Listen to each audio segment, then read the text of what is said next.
Hello everyone, welcome to Path Creator academy.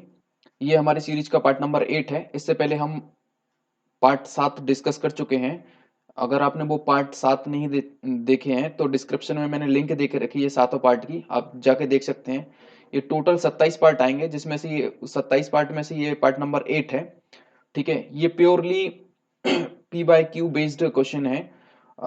13 दिसंबर 2017 को जो shift 1 में उत्तर प्रदेश एसआई का पेपर हुआ था, उसके ये 40 क्वेश्चन है। 40 के 40 क्वेश्चन ये हिंदी के हैं।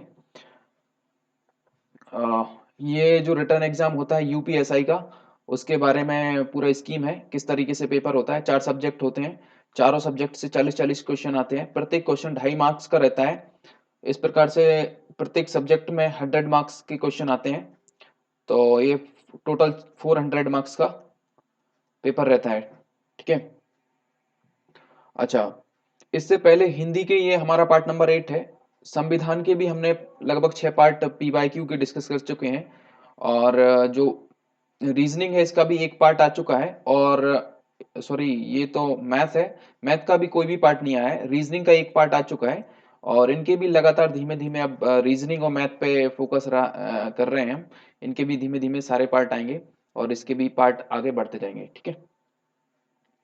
ना क्वेश्चन नंबर फर्स्ट देखिए, ब्राह्मण का स्त्रीलिंग बताएं।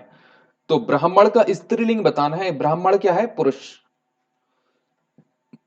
पुरलिंग है। तो पुरलिंग के लिए ब्राह्मण, देखिए अकारांत है। अकारांत वो होता है जिसके लास्ट में आ, छोटा आ रहा है, तो ये अकारांत है। और आकारांत वो होंगे जिनके लास्ट में डबल बड़ा आ आता है, बड़ा आ की मात्रा आती है, तो वो हो जाते हैं आकारांत। और ये है अकारांत। तो ब्राह्मण का स्त्रीलिंग क्या हो जाएगा? ब्राह्मणी। ऑप्शन नंबर डी इसका करेक्ट आंसर हो जाएगा। ना अगला क्वेश्चन देखिए, क्वेश्चन नंबर 2। ठीक है, दिए गए विकल्पों में से ऊर्जा का समानार्थी शब्द चुनिए। ऊर्जा का मतलब होता है शक्ति।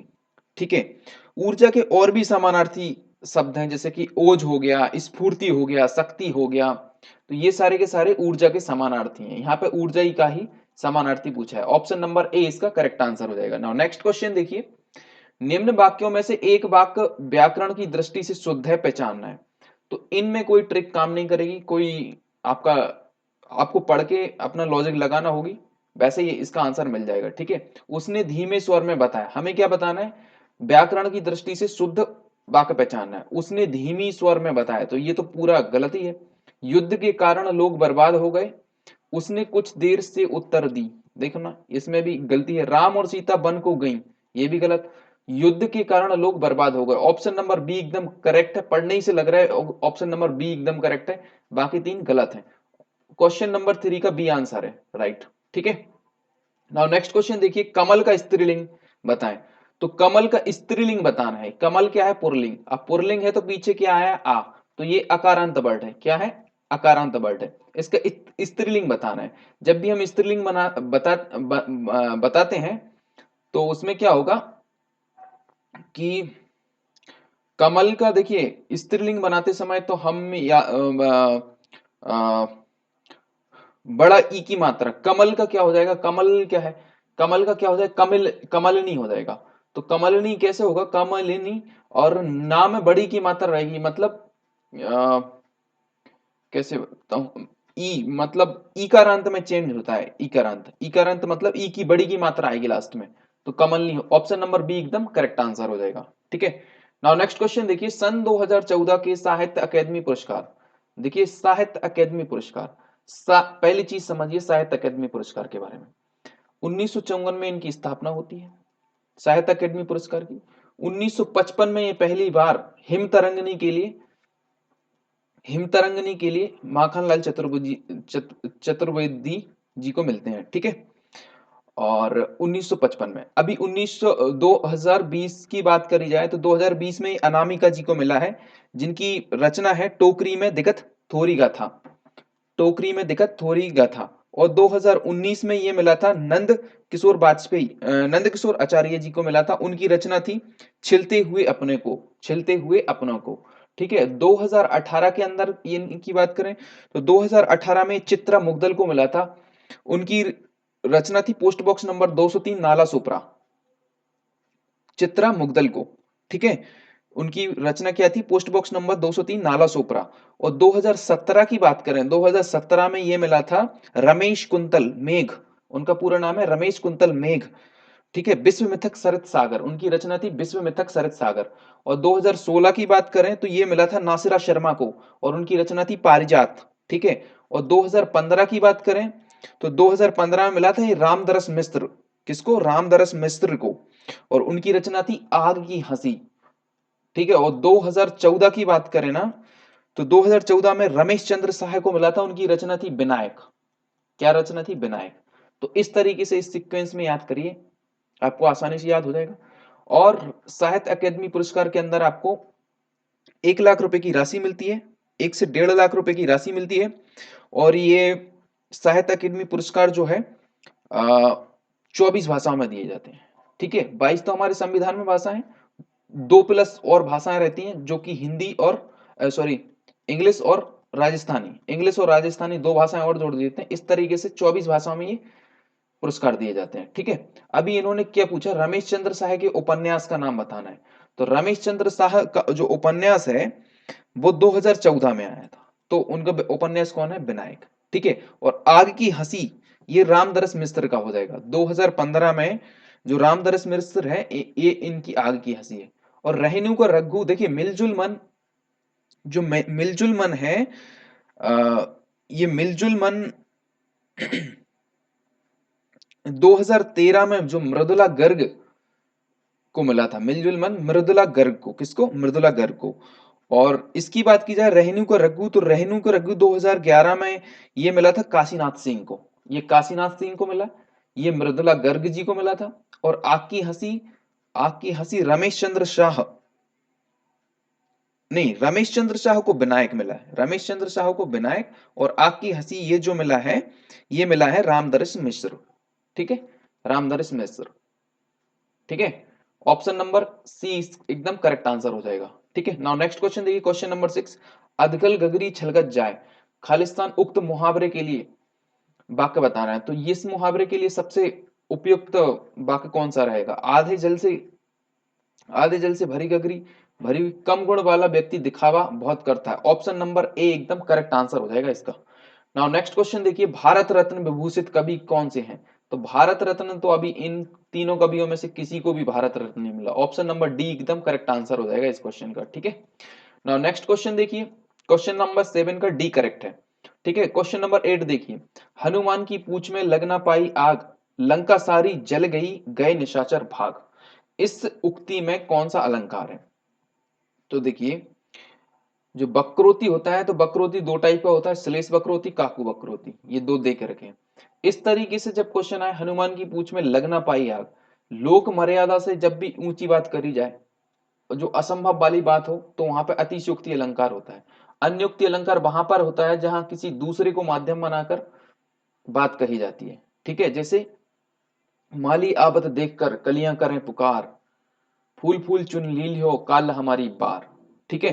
तो इस तरीके से जो कलियां हैं वो दूसरी कलियों को सचेत कर रही हैं, ठीक है। और वो किसके माध्यम से सचेत कर रही है? माली के माध्यम से उनको बोलकर, ठीक है। तो वहां पे अन्योक्ति अलंकार। यहाँ पे हनुमान की पूंछ में लग ना पाई आग, आग तो लग ही नहीं पाई और लंका पूरी जल गई।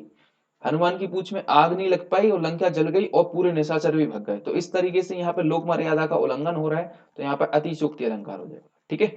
ऑप्शन नंबर डी एकदम करेक्ट आंसर हो जाएगा। नाउ नेक्स्ट क्वेश्चन देखो, विनुपद चले विनय सुने बिनु काना, जब भी कोई काम होता है और बिना कारण के होता है तो वहां पर हो जाए व्यवहावना अलंकार। क्या होता है? व्यवहावना। भ्रांतिमान अलंकार में भ्रांति होती है। देखिए संदेह एक अलंकार रहता है, संदेह में क्या होता है? कोई भी चीज का संदेह बना रहता है, जैसे नारी बिच सारी है कि सारी बिच नारी है, तो इस तरीके से ये संदेह अलंकार का है। और भ्रांतिमान में क्या होता है? भ्रांति बस कोई ऑब्जेक्ट को कोई दूसरा ऑब्जेक्ट मान लिया जाता है, ठीक है। तो तो वहां पे भ्रांति अलंकार होता है। व्यतिरेक में क्या होता है? जब भी उपमेय में उपमान का इतना ज्यादा व्यतिरेक बना दिया है जिसमें कि उपमान को तुच्छ मान के उपमेय कोई उपमान बना दिया है, तो वहां पे व्यतिरेक, ठीक है, हो जाता है, वहां पे व्यतिरेक अलंकार होता है। और यहाँ पर है बिनु पद, बिनु पग चले सुने बिनु काना, बिना पैर के चल रहे हैं और बिना कान के सुन रहे हैं, तो बिना कारण के भी कोई काम हो रहा है तो वहां पर होता है व्यवहावना अलंकार। ऑप्शन नंबर बी एकदम करेक्ट आंसर हो जाएगा, ठीक है। नाउ क्वेश्चन नंबर 10 देखिए, पानी का सामान्य बहुवचन बताएं। तो पानी हमेशा बहुवचन में ही रहता है, ऑप्शन नंबर ए एकदम करेक्ट आंसर हो जाएगा। नाउ नेक्स्ट क्वेश्चन देखिए, दिए गए विकल्पों में से उपार्जित का विरुद्धार्थी, उपार्जित मतलब होता है अनुपार्जित, ठीक है। विसर्जित का क्या हो जाएगा, सर्जित का विसर्जित हो जाता है, ठीक है। अर्जित का विसर्जित हो जाता है, तो उपार्जित का वृद्धार्थी क्या हो जाएगा, अनुपार्जित। ऑप्शन नंबर डी एकदम करेक्ट आंसर हो जाएगा, ठीक है। नाउ क्वेश्चन नंबर 12 देखिए, हरिपद कोमल कमल से उक्त पंक्ति में कौन सा अलंकार है। देखिए उत्प्रेक्ष अलंकार कब रहता है, जानू जनहु मनहु, जानू जनहु मनहु, इस तरीके के वर्ड आएंगे तो वहां पर आपका उत्प्रेक्ष अलंकार रहेगा, ठीक है। और जानू मानू जनहु मनहु इस तरीके से वर्ड आते हैं अगर कोई सेंटेंस में, तो वहां पर उत्प्रेक्ष अलंकार रहता है। रूपक अलंकार क्या होता है, जब भी उपमेय का उपमेय उपमान में, उपमेय अलंकार और रूपक अलंकार में क्या होगा, जब भी उपमेय का उपमान में इस तरीके से निषेध रहित कोई भी, जैसे चरण कमल बंदो हरि राई, निषेध रहित कोई भी तुलना करें तो वहां पर रूपक अलंकार हो जाता है, ठीक है। और उपमा में क्या होता है, उपमा में जब भी से सा सम समान सदृश इस तरीके के वर्ड आ जाते हैं तो वो उपमा अलंकार हो जाता है, क्या हो जाता है, उपमा अलंकार। जैसे हरि पद कोमल कमल से, यहाँ पे बताया जो हरि के पद हैं मतलब पैर हैं वो कोमल कमल के समान है, तो समानता से आ गया ना, से वर्ड। अगर इस से वर्ड हटा देंगे हरिपद कोमल कमल, तो यहाँ पर रूपक अलंकार हो जाएगा, क्योंकि डायरेक्ट उपमेय को उपमान से मतलब तुलना कर दी, बिना बिना निषेध रहित के उपमेय में उपमान का आरोप लगा दिया, तो अभी यहाँ पे से लगा है तो इसलिए उपमा अलंकार हो जाएगा, ठीक है। यमक अलंकार में क्या होता है, जब भी दो वर्ड एक से आ जाते हैं, जैसे कनक कनक, और दोनों का अलग अलग अर्थ रहता है, तो वहां पे यमक अलंकार हो जाता है। उपमा समझ गए, उत्प्रेक्ष समझ गए, रूपक में आप समझ गए कि उपमेय में उपमान का निषेध रहित, जब भी निषेध रहित आरोप होता है तो रूपक अलंकार हो जाता है। यहाँ पर हरिपद कोमल कमल से लगा हुआ है ना, तो इसलिए यहाँ पर उपमा करेक्ट आंसर हो जाएगा। ऑप्शन नंबर बी एकदम करेक्ट आंसर है इसका। नाउ नेक्स्ट क्वेश्चन देखिए, सुरक्षित वातावरण बनाने का सही और सीधा तरीका यह है कि प्रसन्नता, संतोष, उत्साह, उल्लास की खालिस्तान बनाए, की स्थिति बनाए, मना स्थिति बनाए। मन की स्थिति बननी है, प्रसन्नता ये मन की चीजें हैं, उत्साह उल्लास, मना स्थिति पूर्ण प्रयत्न किया जाए, प्रयत्न तो सभी में है, तो मना स्थिति ऑप्शन नंबर बी एकदम करेक्ट आंसर हो जाएगा इसका, ठीक है। क्वेश्चन नंबर 13 का बी करेक्ट है, ठीक है। ना क्वेश्चन नंबर 14 देखिए, हिंदी को विकास प्रदान करने वाली भाषा कौन सी है। हिंदी का विकास देखिए, पहले हिंदी का विकास कैसे हुआ, सबसे पहले आई संस्कृत, संस्कृत के बाद आती है पाली, संस्कृत के बाद दूसरे नंबर पे आती है पाली, तीसरे पे आती है प्राकृतिक, ठीक है, तीसरे नंबर पे, चौथे पे आती है अपभ्रंश, पहले अबहट्ट आती है फिर अपभ्रंश आ जाती है, ठीक है। इस तरीके से ये भाषाएं आती हैं, बट अपभ्रंश के बाद अपभट्ट आती है, ठीक है, अपहट्ट लास्ट में। संस्कृत, संस्कृत, पाली, प्राकृत और अपभ्रंश और अपहट्ट, इस तरीके से इसका विकास होता है। तो हिंदी को विकास प्रदान करने वाली भाषा अगर सबसे पहले की बात करें तो संस्कृत हो जाएगी, लेकिन हिंदी को हिंदी को विकास प्रदान करने वाली तो वो हो जाएगी अपभ्रंश, क्योंकि अपभ्रंश से ही हिंदी उत्पन्न हुई, ठीक है। क्वेश्चन नंबर 14 का बी आंसर हो जाएगा, ठीक है। नाउ नेक्स्ट क्वेश्चन देखिए, पंडित बनारसी दास द्वारा लिखित हिंदी की पहली आत्मकथा।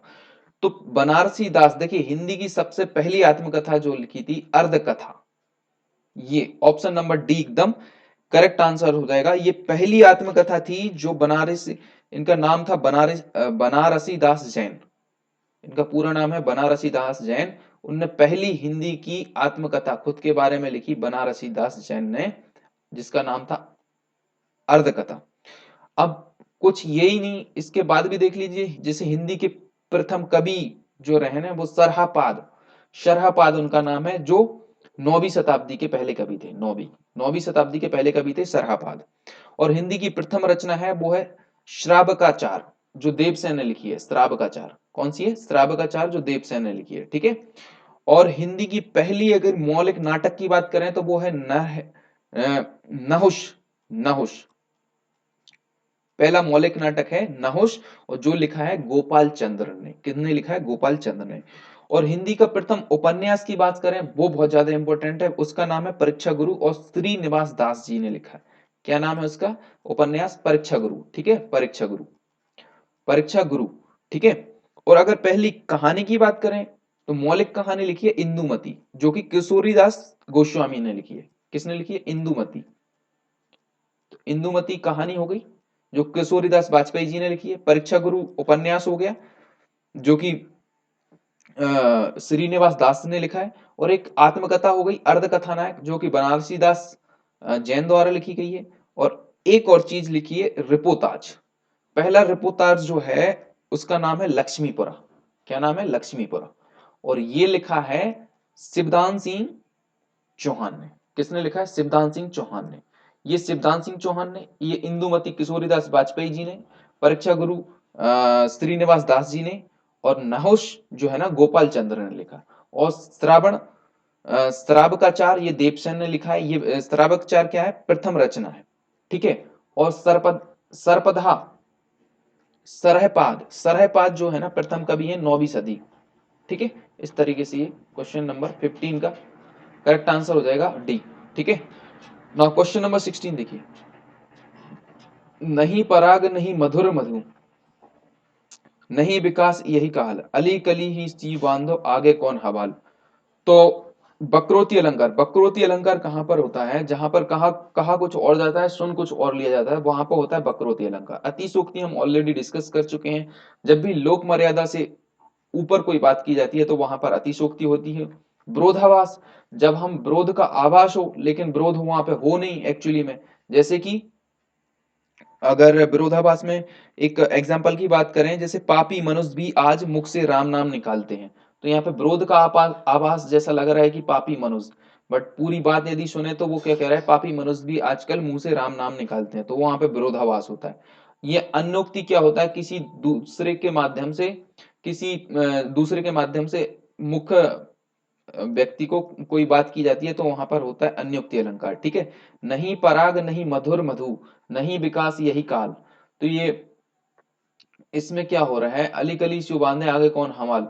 जब क्या होता है कि एक राजा जो है ना वो अपने विकास पे ना ध्यान देते हुए कुछ मन की प्रकीर्णन में उलझ जाते हैं और घर के घर में ही बहुत ज्यादा व्यस्त हो जाते हैं और राजकाज पे ध्यान नहीं दे पाते हैं। तब ये अली कली ही सो बांधो आगे कौन हवाल। तो कौन, एक कवि के कवि बता रहे हैं कि आगे कौन हवाल होगा। इस तरीके से भी राजा अगर प्रजा पे ध्यान नहीं देगा और आगे के काम पे ध्यान नहीं देगा, तो इस तरीके से ये उन्होंने, एक कवि ने ये पूरी की पूरी ये वाक्य लिखा है और राजा पे मतलब कटाक्ष टाइप का किया है। तो ये अन्योक्ति अलंकार होता है। राजा के माध्यम से मतलब पूरे राज्य को आगाह करने की वो कोशिश कर रहे हैं। अन्योक्ति अलंकार हो जाएगा। ऑप्शन नंबर बी एकदम करेक्ट है। नाउ नेक्स्ट क्वेश्चन देखिए।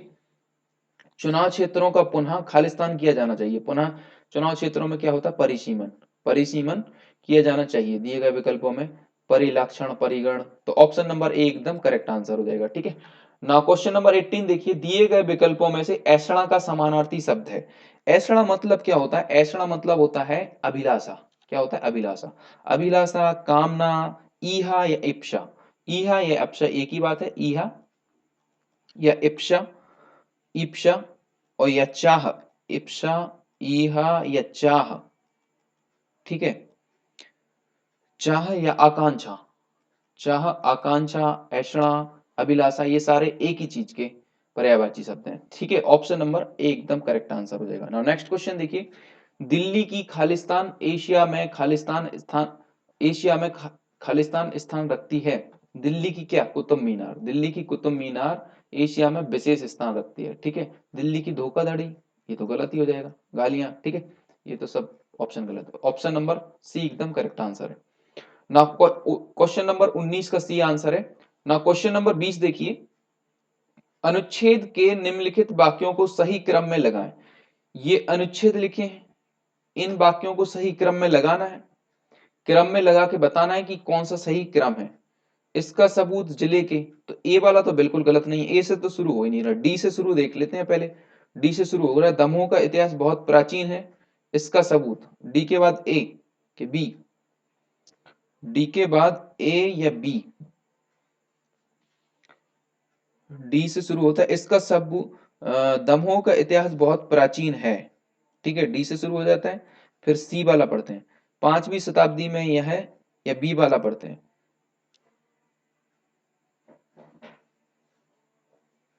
पालना रहा है। तो सबसे पहले डी के बाद मैं सी वाला पढ़ता हूं कि 5वीं शताब्दी में यह पाटलिपुत्र के भव्य एवं शक्तिशाली गुप्त साम्राज्य का हिस्सा था। तो दमोह का इतिहास बहुत प्राचीन है, 5वीं शताब्दी में यह पाटलिपुत्र के भव्य एवं शक्तिशाली गुप्त साम्राज्य का हिस्सा था। इसका सबूत, फिर डी सी के बाद ए, इसका सबूत जिले के विभिन्न स्थानों पर पाए जाने वाले शिलालेख, सिक्के, दुर्ग व अन्य वस्तुएं हैं, जिसका संबंध समुद्रगुप्त, चंद्रगुप्त और स्कंद गुप्त के शासनकाल से था। सिंग्रामपुर से मिले पौराणिक काल के पाषाण पत्थर इस बात का साक्ष्य है कि यह स्थान करोड़ों वर्ष पहले मानवता का, तो ऑप्शन नंबर सी एकदम करेक्ट आंसर है, ठीक है। लेकिन डी के बाद अगर हम बी को पढ़ के देखें, प्राचीन है, दमोह का इतिहास बहुत प्राचीन है, ओनली एक चीज डी के बाद हम बी को पढ़ के देखें, संग्रामपुर में मिले पौराणिक काल के बात का साक्ष्य किया स्थान करोड़ों वर्ष पहले मानव सभ्यता का पालना रहा, ठीक है। बी को, फिर सी को पढ़ के देखो, 5वीं शताब्दी में यह है पाटलिपुत्र। सी से बी पे मत जाओ, बी से सी पे आओ, क्योंकि ये देखिए सबसे पहले स्थान करोड़ों वर्ष पहले की बात कर रहे हैं, फिर 5वीं शताब्दी की बात कर रहे हैं, फिर इसका सबूत जिले के, फिर ये अभी की बात कर रहे हैं, ठीक है, सिक्के, दुर्ग, समुद्रगुप्त। तो ऑप्शन नंबर बी एकदम करेक्ट आंसर हो जाएगा, ठीक है, सिक्वेंस में चलना। ना क्वेश्चन नंबर देखिए, लड़के को बुलाओ का सामान्य बहुवचन क्या है? लड़के को बुलाओ, मेरे को बोलना है कि लड़के को बुलाओ, इसका बहुवचन कैसे बोले? तो लड़कों को बुलाओ, लड़कों को बुलाओ, और लड़कों, लड़के को बुलाओ, ये तो गलत है, सभी लड़के भी गलत है।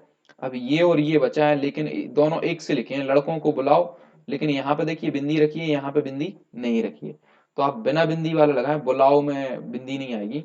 ऑप्शन नंबर सी एकदम करेक्ट आंसर हो जाएगा, 21 का सी। ना क्वेश्चन नंबर 22 देखिए, कदाचित संध्या को पानी बरसे, देखिए भविष्य की बात कर रहे हैं, इस काल को पहचानना है, तो भूतकाल तो है ही नहीं है, सामान्य भविष्य, चलो भविष्य के बारे में, वर्तमान की बात नहीं, तो ये भी संभावना बता रहे हैं, सामान्य नहीं है, संभावना है, वो भी भविष्य की, ठीक है। तो ऑप्शन नंबर बी एकदम करेक्ट आंसर हो जाएगा, ठीक है, 22 का बी।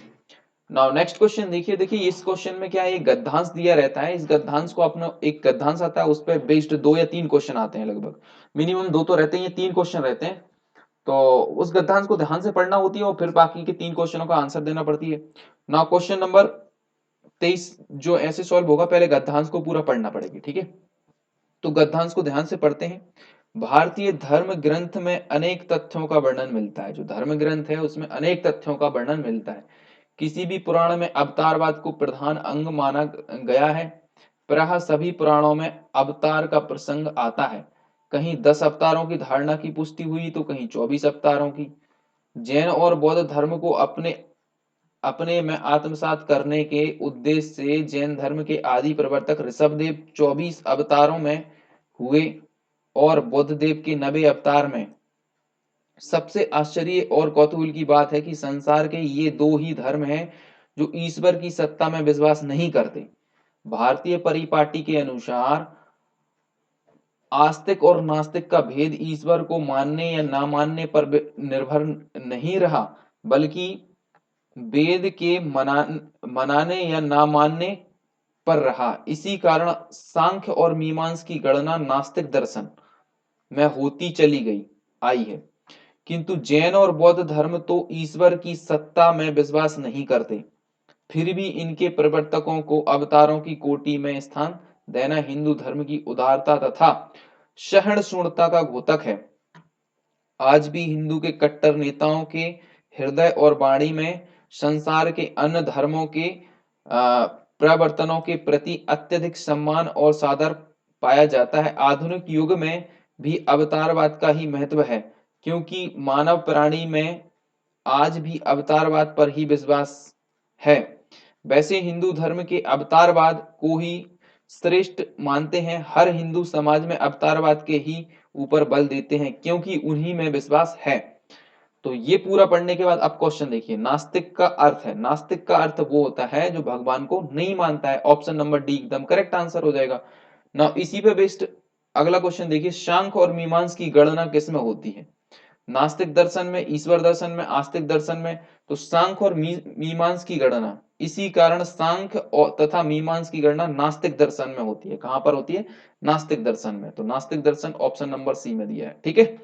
तो 24 का option number C correct answer हो जाएगा ना। क्वेश्चन नंबर 25 देखिए, खालिस्तान और खालिस्तान ईश्वर की सत्ता में विश्वास नहीं करते। तो जैन और बौद्ध दोनों धर्म ईश्वर की सत्ता में विश्वास नहीं करते, ठीक है।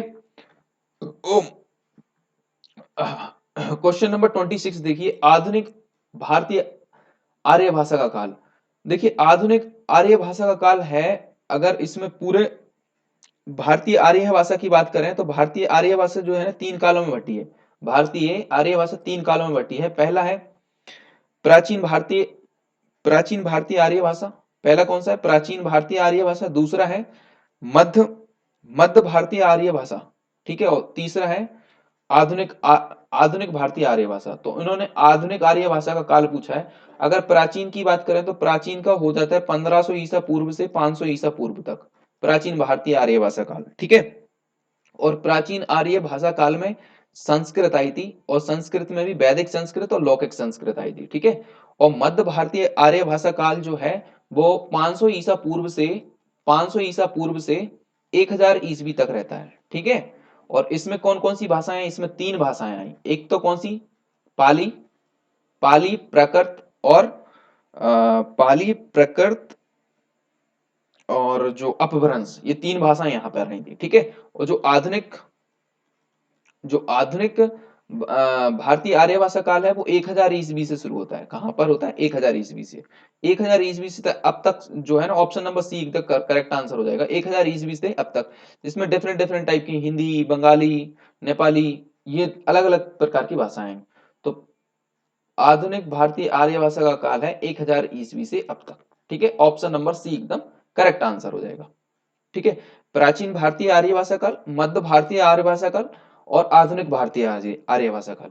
प्राचीन भारतीय आर्य भाषा काल 1500 ईसा पूर्व से 500 ईसा पूर्व तक, और मध्य भारतीय आर्य भाषा काल 500 ईसा पूर्व से 1000 ईस्वी तक, और आधुनिक आर्य भाषा काल 1000 ईस्वी से अब तक। प्राचीन भारतीय आर्य भाषा काल में एक भाषा जो है संस्कृत का विकास हुआ, और संस्कृत के अंदर दो प्रकार की संस्कृत, एक वैदिक और लौकिक Sanskrit.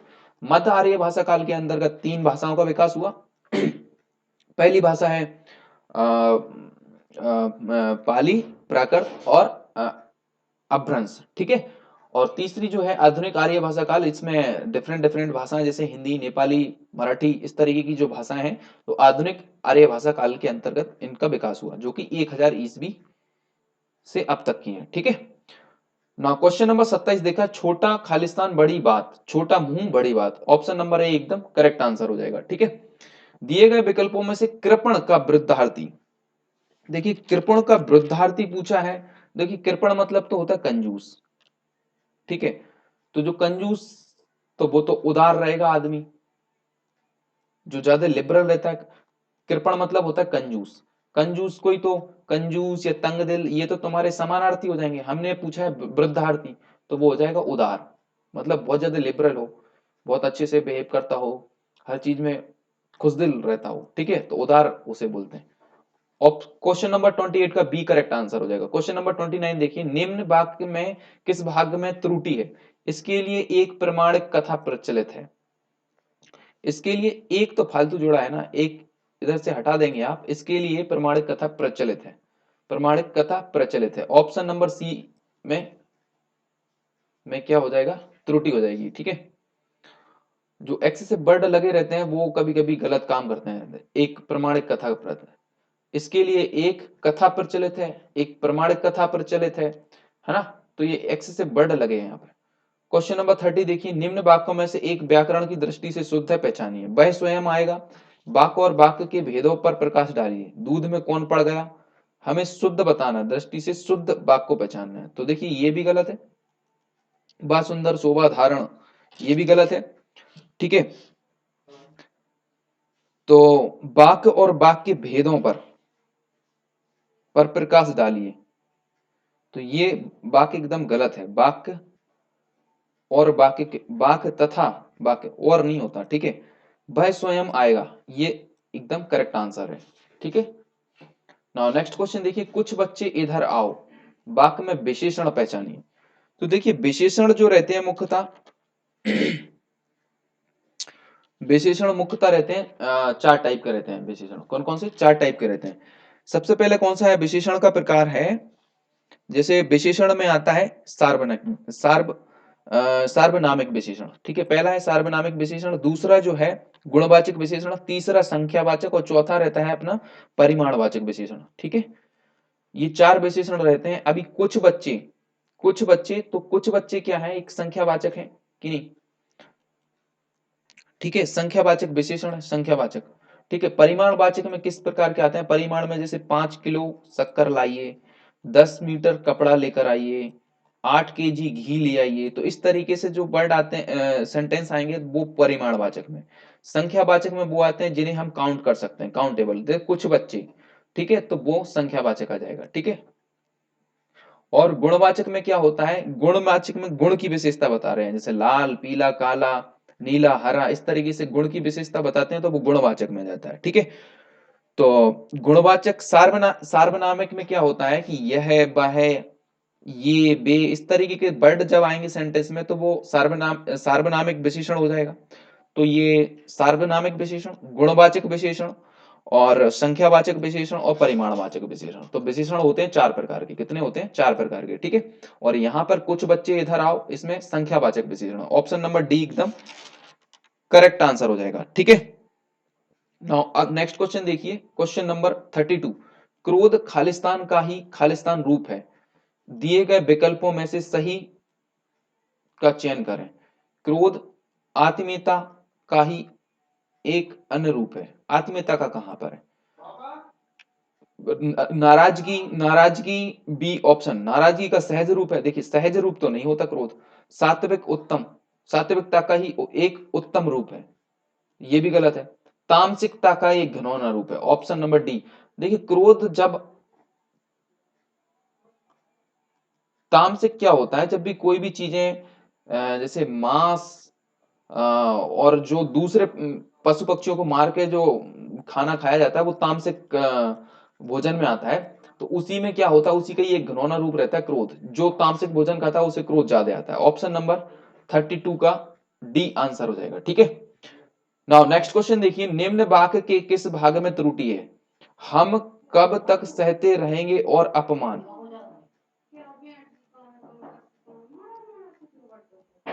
Option number option number option number option number C एकदम करेक्ट आंसर हो जाएगा। ठीक है, ना क्वेश्चन नंबर 34 देखिए, मेरे कुर्ता पजामा में 3.5 मीटर कपड़ा लगेगा। तो 3.5 मीटर क्या है, एक परिमाणवाचक है। ऑप्शन नंबर सी एकदम करेक्ट आंसर हो जाएगा।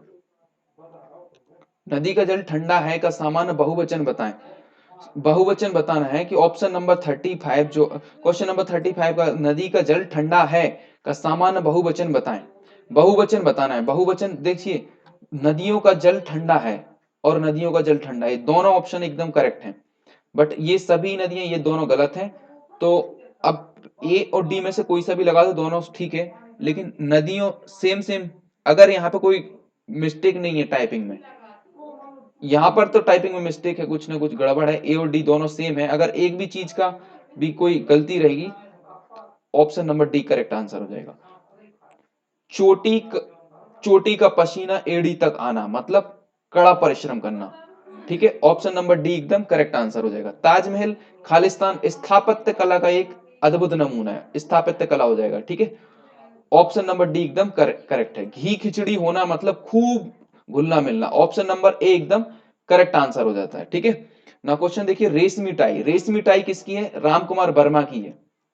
राम कुमार वर्मा की। अमृता प्रीतम की लज्जा एक फेमस रचना है उनकी, लज्जा। और राम कुमार वर्मा की और इंपॉर्टेंट है, जैसे रेशमी मिठाई हो गया, और कौमुदी और सप्तकिरण दीपदान, ये तीन प्रमुख रचना है, कौमुदी, सप्तकिरण और दीपदान, ठीक है। और पृथ्वीराज की आंखें, बादल की मृत्यु, औरंगजेब की आखिरी बात, ये इस तरीके की राम कुमार वर्मा की रचना है। दिए गए विकल्पों में से कलमिसी का समानार्थ, कलमिसी मतलब होता है कलमिश, कलमिश मतलब होता है पाप। Option number D, option number C एकदम करेक्ट आंसर हो जाएगा। इस तरीके से ये हमारा पार्ट नंबर 8 जो है ना फिनिश होता है। अगला पार्ट 9, पार्ट नंबर 9 रहेगा। और यदि आप पार्ट नंबर 9 देखना चाहते हैं और भी इंटरेस्टेड हैं तो कमेंट में लिख के बताइए। और बहुत जल्दी पार्ट नंबर 9 आने वाला है। Thank you very much for watching.